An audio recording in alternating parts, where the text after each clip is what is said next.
communication.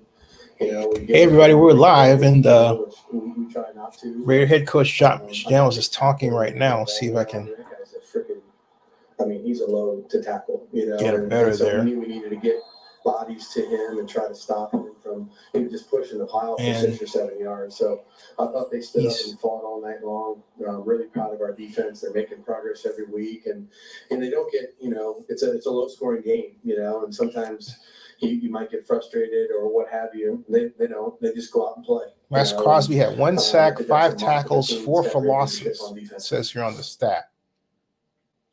And so Josh McDaniels saying his defense performed. They turn away from McDaniels. They're going to the Packers to Matt LaFleur. And a very disappointing loss. Give credit to the Raiders. They did enough to win. I think anytime when you have 3 turnovers, it's tough to overcome that. Yep. We got to do a better job. I think a couple of those plays, the one bang play where Jordan tried to throw the ball to Christian, it's just one of those plays that happens. And then he was trying to give him a chance at the end of the game there. So I was proud of the effort, though. Our guys battled. There's no question about that. There's no quit in this team. They're going to continue to fight. I think we got to do a better job in terms of just being more consistent and try to find out what's working for us and really lean into that and build upon that. But there's obviously a lot of areas that we need to clean up. I thought our defense competed hard, did enough for us to win the game. And then offensively, we got to find a way to score points, because I think anytime you hold somebody to 17 points, I think that's enough to win football games in this league. Yeah, and you won't win a ton scoring 13 of your own and turning it over 3 times. So, folks, that game, now the stats, they're done talking. And the first half alone this season, both the Packers have their problems. That's what they're talking about. The Raiders won the game. They were only outgained by the Packers by 6 yards, 279 to 285. The Raiders had 183 passing yards to the Packers 175. They had 96 rushing yards to the Packers 110. And then they had fewer yards per play than the Packers by just 0.6 yards. 0.6 yards. And it was a great win. Like I said, the Raiders were 1-3. They needed the win. Really happy they won. It was a beautiful night in Las Vegas, about 90 degrees, and everybody is happy. And so the Raiders had 19 first downs, the Packers 18, and they were about even on third down efficiency. The teams, Raiders got off 64 plays to the Packers 57, and they allowed 4 sacks to the Packers 2. So if the Packers had pulled out the game, one of the problems would have been mentioned is, hey, Raiders offensive line couldn't hold out the Packers defensive line, but because the Raiders won, all that talk is kind of diminished. You know what I mean? So, and if you're wondering who the person is, hey, Eric, let me see you. Eric Stalling says, good evening, Zennie. This team still doesn't look good. Too many Packers fans at Legion Stadium. It's a problem because they're in Las Vegas, first of all, and you're at the center. It's a reason why the team is worth $6 billion now, because everybody wants to go to Las Vegas, first of all, right? And then there are a lot of Packers fans in Las Vegas. There are people who will travel to see the Packers. So you add up that, and it spells people buying tickets who can afford them. And some of the people they're buying them from are Raider fans that need the money. And this is actually, I'm not making this up. This is talk, okay? And they need the money, and so they're selling them on the market, right? And Eric says, Zennie, Vegas never was to be home field for the Raiders. Well, no, it's not home field in that way, but it's their stadium. And look, that's something we talked about a long time ago, because I remember when Legion Stadium was under construction, I still have a picture of it. There was a construction worker a guy who worked on Allegiant Stadium who was a Chiefs fan who held up a Chiefs Kingdom flag. And I made a video of it, and I said, right there is going to be the problem, because you're going to have the Chiefs fans are going to make it their mission to take over Allegiant Stadium. That means buy more tickets than the Raiders fans. And that's what happened, because remember, for all the idea that the Raiders are global, Raiders fans don't travel like Steelers fans or Packers fans or even Cowboys fans or Steelers fans are the ones that really can't travel. Okay, they just massively travel. But so you add up Las Vegas, you get these teams that travel like the Steelers, which came to Allegiant Stadium, or the Packers, and you're going to get, or the Broncos are close by. Broncos fans travel too. So, and the Broncos are awful this year, just absolutely awful. But what happens is that winning solves that problem. And so the other part of it is the Raiders are 1-3, and now they're 2-3. And the other part of the problem is that people like to see a winner. It's not like being back in Oakland when you had 22,000 wait lists for season tickets, regardless of the record, right? And that's what we had. And I was texting with a friend of mine. We're talking about how special Oakland was, and it was, no getting around that. And so, oh, by the way, for those of you who are wondering, because this is the other talk of the game to a degree, regarding, let me stop this screen for a second and pull up this other screen, wondering who, you can see on the screen, this young lady her name is Hayden Hopkins. She is a neighbor of Mark Davis. She's 26, and Mark is 68, and people have made, mention of that. But, and they're friends, they're not dating according to any literature. They're friends. So just to get that out of the way, that's what you're looking at. Now back to the matter of the game for this. And I'm actually going to go back to the stats. We're going to be about another 4 minutes on this broadcast, and we'll pick up the rest tomorrow. But I wanted to really, talk about the great victory and the good parts about it, because it was a much needed win. So yeah, I mean, Oakland fans can talk about what we just talked about, but then you got to give credit to the Raiders defense for making timely stops, and you have to give it to them for finally finding Devontae Adams and getting the ball to him. Although in the interview after the game, he said he had a shoulder problem, which had been nagging him, which, hey, okay.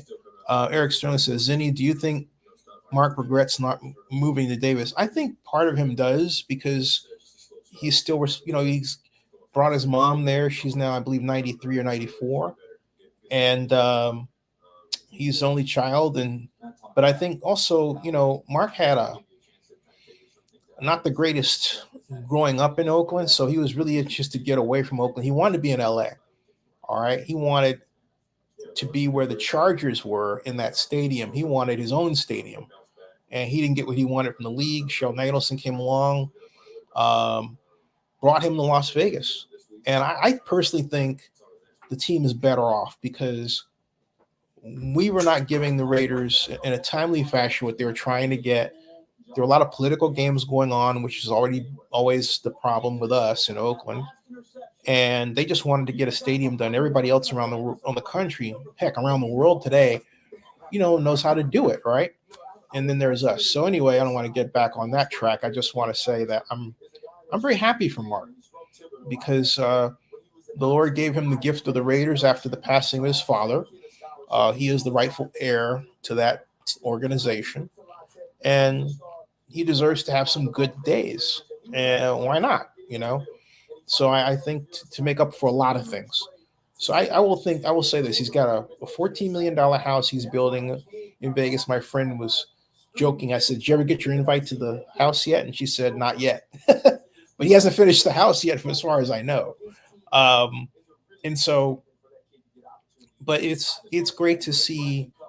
It's great to see people from Oakland get their due who didn't get it in Oakland. I'll just say that, and that includes Mark Davis. So, and the place is beautiful, right? Everything came together for them in a way that the Bay Area media, they always make fun of Mark, and I didn't like that. I never made fun of Mark Davis, ever. But there are a bunch of media people who made it their thing in Oakland, in the Bay Area, and in San Francisco to do that. And now they're on the outside looking in. That's not a good thing. So when a person does well, give them their due. When they need help, help them. That's my attitude. That's how I look at it. Period. And there you go. Okay. But as far as the Raiders, I think the main problems that I see it is they haven't mastered the short passing game under Josh McDaniels and Jimmy Garoppolo. It could be any pro quarterback, but the way they design their passing game, the timing is consistently off because their passing pattern is just a bit too long for their drops and for the amount of time they get. And they need to adjust that, and they haven't. And as long as they let that be a problem, they're going to have the issues that we saw in this game and the cacophony of problems that caused them to be 1-3 going into this contest. Their defense is getting better at diagnosing and stopping people, and they credit to them. They survived the Packers' second half of the game onslaught, where the Packers do this great job of analyzing what you do and responding to it, right? So they did a great job of that. Let's go back through the statistics before we end here. Eric says, "Will Mark Will Mark ever bring the team back for a preseason game? That's up to the Coliseum. Oakland has got to make a pitch." My mother said no. My mother says no. So, but there's that, right? I will say never. You have to have the right people in the right leadership making that call, and we don't have that right now. Okay. So we just don't. Now, as far as the Raiders and the outcome, they had, of course, 3 interceptions. The other thing was the 3 interceptions thrown by Jordan Love. And if you were asking me what I think the problem is Matt LaFleur, just like the Raiders, a lot of teams in the league have forgotten how to coach the timed passing game. And Mike McCarthy, when he had Aaron Rodgers, was very good at it. But that group isn't there anymore. And I think it has to do with the kind of players coming out of college that are used to simpler systems and not as much rigor in their preparation for football. But it's at a time when the money is greater than it's ever been. And so you don't have the pressure to master a time passing game like you did, and the opportunity like you did before, because you have fewer. There's certain things you can't do under the collective bargaining agreement that you could do back then, with respect to preparation. But you have to design in your timing to a passing game in the playbook. You can't do it on the field. You have to do it in the playbook, and a lot of teams don't do that because I've seen a number of the playbooks. Anyway, okay, so we've got other statistics, player stats. Passing, Jordan Love was 16 of 30 for 182 yards, no touchdowns, and 3 interceptions. Yikes. He was over 50%. Now, A.J. Dillon had 20 carries for 76 yards and a 3.8 yard average, which means the Raiders defense did its great job of holding the defense under 4 yards per carry. Jordan Love had 2 for 37 rushing. Patrick Taylor 2 for 2 yards, and Christian Watson 1 for -5 on the end around. And then receiver Watson was the leader for 3 of 91 yards for a 30-yard average, followed by Luke Musgrave for 6 and 34, and a bevy of 1 catches. Defense, Isaiah McDuffie led all tacklers with 6 tackles and 4 assists, followed by Rudy Ford with 5 of 4. Now, for the Raiders, we have, as we go up and switch over there, right here, we have Jimmy Garoppolo, 22 of 31, 208 yards, 1 touchdown, 1 interception. It's a solid game. Josh Jacobs had 1 pass attempt, but he was basically 0 for 0. He was going to throw, but he didn't. Jacobs was 20 carries for 69 yards and a 3.5 yard average, which points to the success of the Packers defense at stopping him, or how terribly a lot of the running plays are designed, depending on how you choose to look at it. Trey Tucker was 1 of 16. That was the reverse. Garoppolo, 4 for 4 yards. Amir Abdullah, 1 for 4. Carter, 2 for 3. Jacoby Myers, 1 for 0. Receiving Jacoby Myers led all receivers for 75 yards, a 10.1 yard average, and 1 touchdown, followed by Devontae Adams with 4 for 45 yards. No, he'd like to have a lot more than that by a factor of 3 for 11.2 yards. Michael Meyer, 2 for 39, 19.5 yard average, and Josh Jacobs, 5 for 20 yards. That should be a lot better than that for 4 yard average. And Austin Hooper is a great tight end, only 2 catches for 11 yards. He should have the ball thrown to him at least 6 times a game. Hunter Renfrow, 1 for 7. Forgot about Hunter Renfrow, too. 1 for 7? Come on.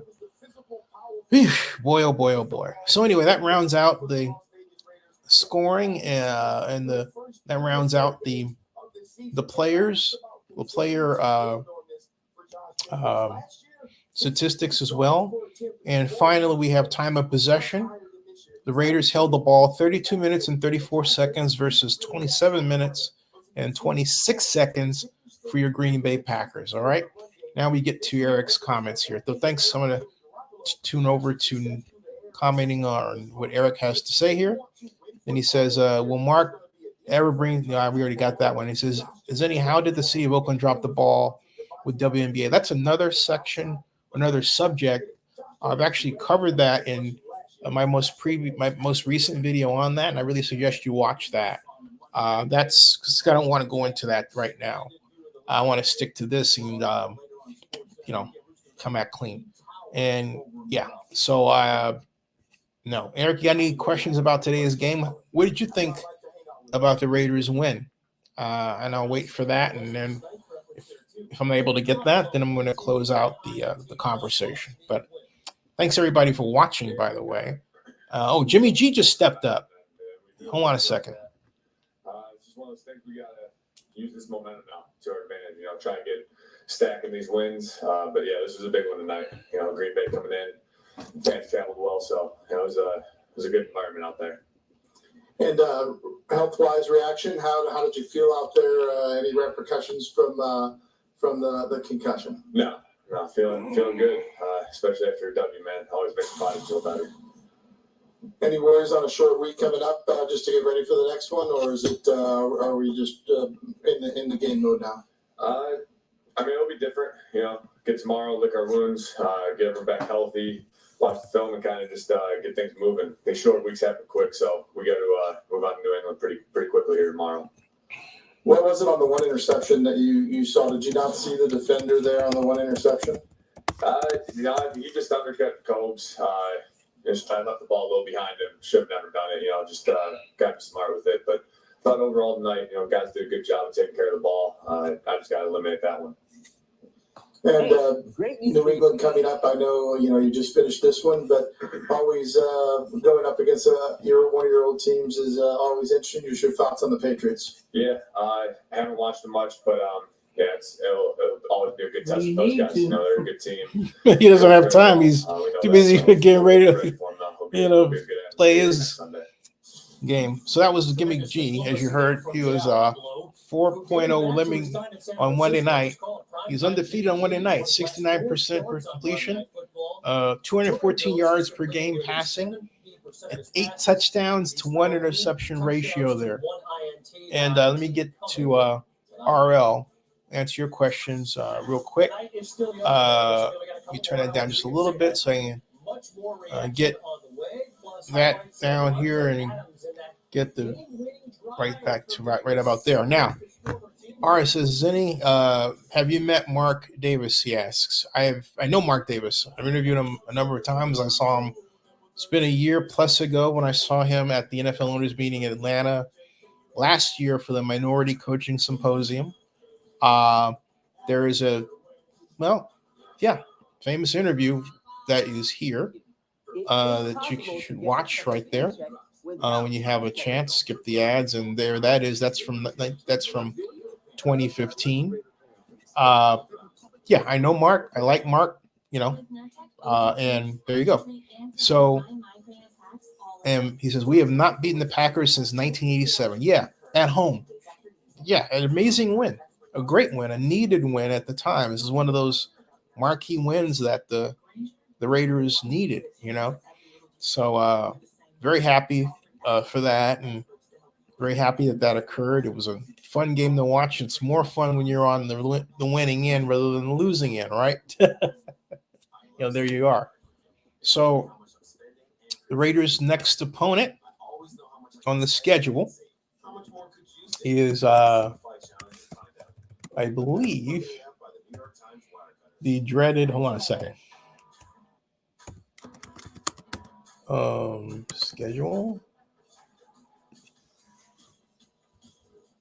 The New England Patriots are coming to town. How about that? Sunday, 4:05 next week, October 15th. And that should be a win for the Raiders. The Patriots look absolutely awful. Absolutely awful. And then we go to Chicago to play the Bears. The Bears are playing much better. So, that's right now a coin flip. And then the Raiders have the Detroit Lions in Detroit, October 30th. The Lions become tough customers. After that, the Giants. Let me put it this way. The Raiders could beat the Patriots, the Bears, lose to the Lions, and beat the Giants. So they could go 3-1 the next stretch. So they can wind up. They can wind up 4 losses, 4-4. They can wind up the 4-4 record after all is said and done over this next stretch. That they could even out the score.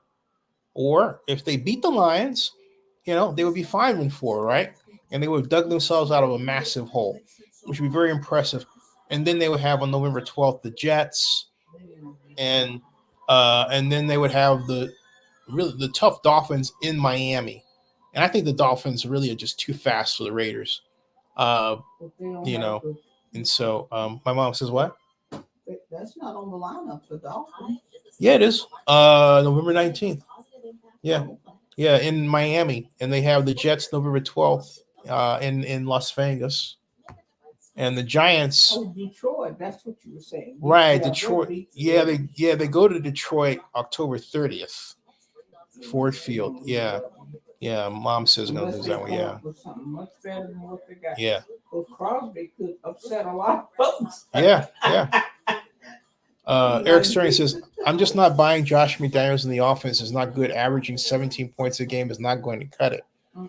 I think the problem really lay in, again, their passing game timing. They have some fundamental issues with their passing game they need to work out.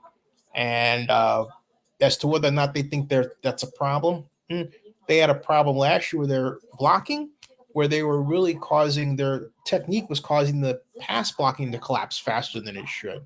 So they got that corrected by throwing shorter, but they didn't get the timing down with respect to the receiver depth and designing plays where Jimmy finds himself back and he's staring down the receiver rather than coming off the receiver and throwing someplace else. The reason is he doesn't have that other place to throw to, okay?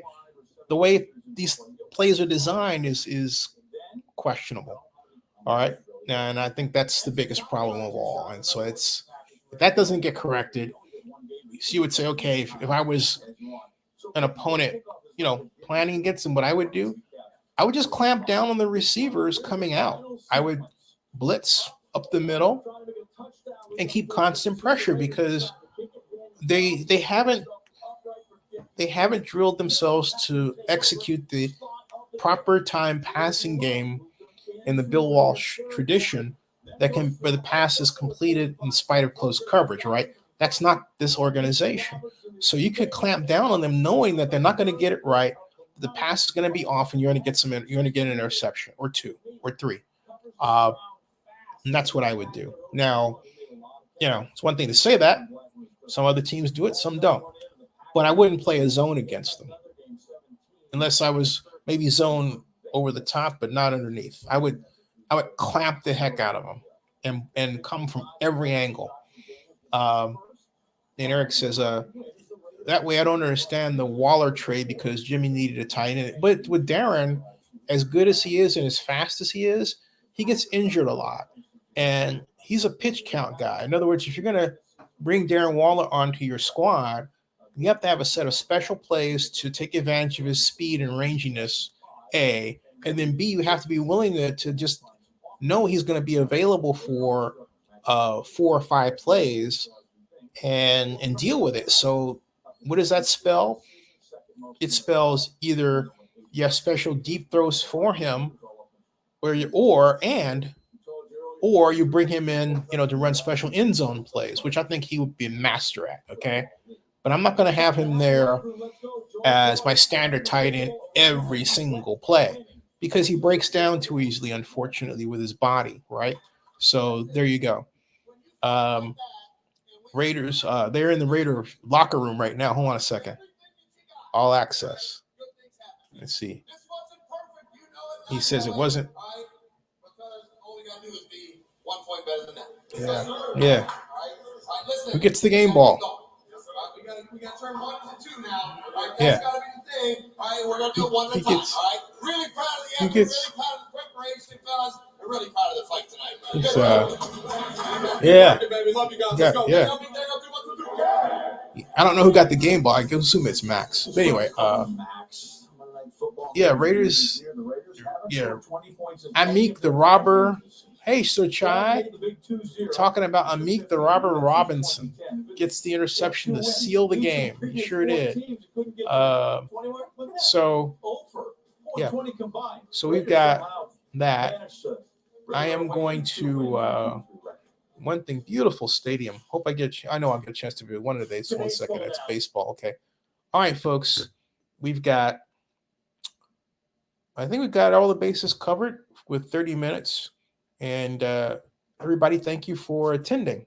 Thank you for watching. We'll be back tomorrow. Subscribe to Zennie62 on YouTube.